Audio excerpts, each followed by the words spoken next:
Hello and welcome to LFC Focus. It is pre-match build-up showtime with Liverpool back in Premier League action, defending that massive lead we have now built up at the top of the table this weekend. This time it's Watford who are coming to town, the Premier League's bottom club, although of course they do have brand new manager Nigel Pearson. This will be his first game in the dugout in charge of Watford FC, so it's certainly interesting to see how that one pans out. But surely Liverpool will be the firm favourites for this one, and I think as fans and as players and staff, everyone's got to see this as an opportunity to continue ramming home that unbeatable factor, because we're on quite a nice little run in the league at the moment after a first few months that certainly wasn't shaky by any standards. You know, Liverpool are winning pretty much every single game, beating every single team that was placed in front of them. I think it's fair to say that we didn't really blow teams away for most of those matches. If anything, the only games I can really recall where we actually absolutely steamrolled teams for the vast majority of the match is probably Norwich on the first day of the season, and then, if I'm being perfectly honest, Manchester City at home as well. Apart from that, a lot of the games were closely run. The opposition would always have a little bit of a foothold in at some point during the 90 minutes, and over the last couple of games, with the massive 5-2 win in the derby and then that imperious 3-0 victory on the south coast against Bournemouth, it looks like Liverpool are really starting to get into a groove now, and part of that is down to the fact that I think rotation has worked really well in our favour. The squad players that have come in, you know, Liverpool have always been seen as the team that doesn't quite have the squad depth in comparison to our supposed nearest competitor, Manchester City, but the players that have come in from the fringes, who no one really rated before they played over the last couple of games, have really done a job for Liverpool. You know, Lallana's come in and been excellent. Shaqiri's come in and been fantastic. Divock Origi, as always, has stepped up and delivered. So I feel like there are plenty of factors that are coming into this rich vein of form that Liverpool have entered at such a crucial time in the season, and this represents a fantastic opportunity to keep that form going. You know, like I said, while they may have a new manager bounce around them, Watford, and I'll come on to them a little bit later on in the video, they are a team that are there for the taking. You know, Liverpool are far superior to them. It's at home, and while it will probably be a little bit subdued in the atmosphere at Anfield because it is a 12:30 kickoff on a Saturday, the opportunity to maintain a fantastic run in the Premier League should be more than enough for those fans in the stadium to get behind those players and push them forward, not just towards another 3 points, but I think what we really need is another imperious win to push home that unbeatable factor, because, you know, people have started saying that we could get into the kind of territory that Manchester United got into in the late 90s and the early to mid noughties, where they just looked so unbeatable, teams would essentially throw in the towel against them. It happened with Manchester City a bit last season as well, time and time again, when they'd come up against lower league clubs or lower table clubs even. We'd look at the lineups as they came out, and the lower table clubs just weren't even bothering. They were resting their best players, and around this time of the season, lower table clubs will want to rest their players. They'll look for opportunities, and they'll see a game at Anfield against this Liverpool side as an opportunity to just say, you know what, we're not going to get a result out of this, so we may not kill ourselves trying. We may as well rest the best players, give the reserve players and the younger players a little bit of a run out, give them some experience, and resign ourselves to the fact that we're not going to win this match. If Liverpool can carry on the run they're on at the moment, then that is the kind of territory we can get ourselves into, and we can start pushing ourselves closer to that territory by getting another massive win against Watford on Saturday afternoon. So team news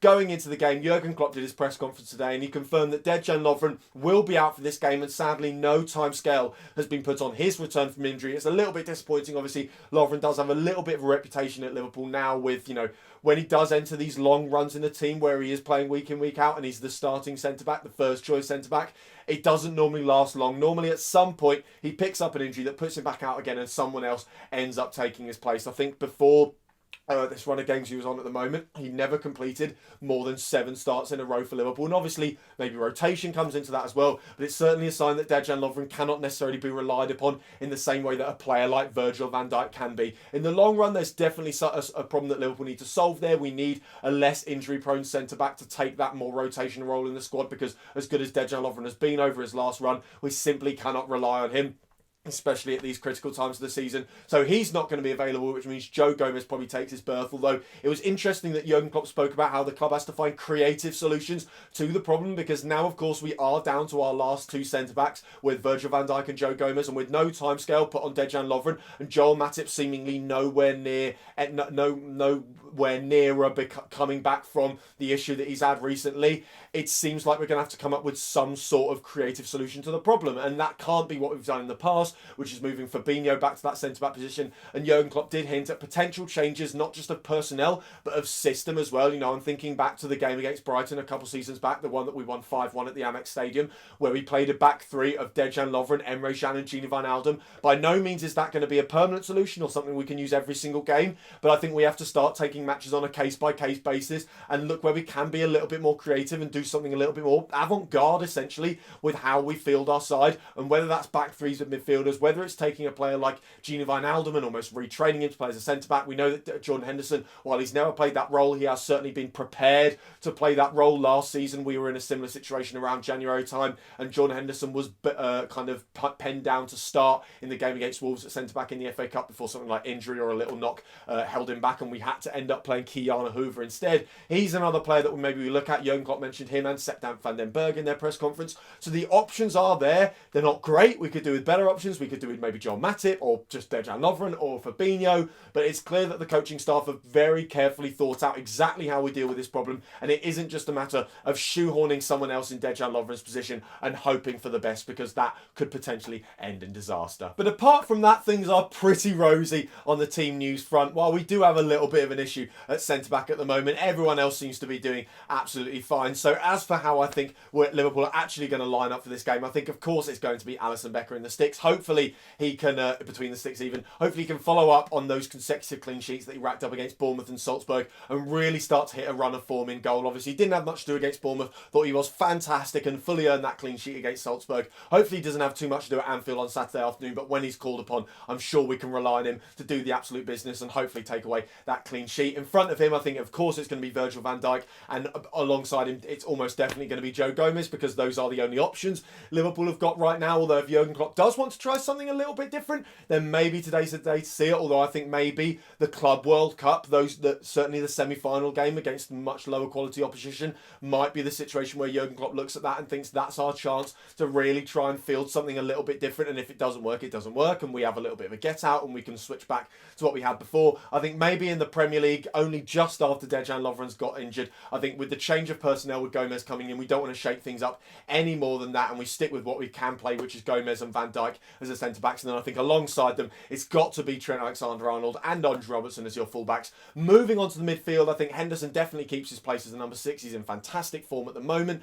He probably gets subbed off at some point in the game. Hopefully we're 3-0 up and we can facilitate taking him off and giving him a little bit of time off, because we know that his fitness is not quite the best. He's suffered from injury problems in the past, and there are huge demands placed on that player that does play in the defensive midfield role, and I'm not sure he can continue to play weekend midweek over and over again. So I think he does need a rest at some point, whether that comes maybe in the Club World Cup or maybe in the last half an hour game at the weekend. I think either way, he's got to start this one because of how good he's been at the moment. I think Gini Wijnaldum as well definitely starts this game, and then I think the final midfielder, as good as Naby Keita's been, is probably going to be Oxlade-Chamberlain. I think some of that is just down to the opposition. While Naby Keita's been fantastic, and when you look back on the way Jurgen Klopp does like to structure his midfield, when he settles on something he likes, he really, really settles on it. We saw that last season and at the start of this season as well, where it's essentially been, until he got injured, Fabinho, Wijnaldum, Henderson, every single game, except for special cases where he's wanted to be a little bit more attacking, or he's wanted to bring Ox or Keita back into the side and play them into form and fitness.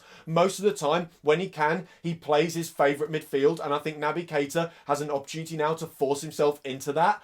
But for now, I think given specifically the opposition as well, and the fact that Naby Keita has played 2 games, which is a little bit intense given how much he's played earlier on in the season, I think Watford are obviously probably going to be quite physical. We don't know much about how Nigel Pearson's going to play, but I think things like set plays and long balls, with a player like Troy Deeney up front as well, that's probably the route that he's going to take in terms of trying to attack Liverpool. And Naby Keita, bless him, is not the tallest guy, and you can talk about how, that shouldn't really come into your thinking. Naby Keita, it should come down to his footballing ability and stuff like that. But in a game of fine margins, and that's what football in the Premier League is, a player being, 2 or 3 inches shorter than their alternative can make all the difference on set pieces and stuff like that. So I think Oxlade-Chamberlain, who has been fantastic as well and certainly deserves more games in the team, comes back into the side. And then ahead of him, we go with that classic triumvirate of Salah, Firmino and Mane. So taking a little look at Watford then, and like I said, it's quite hard to predict what they're going to do. Nigel Pearson coming in. Jurgen Klopp said himself in the pre-match press conference that all of our pre-match preparation and tactical analysis and stuff like that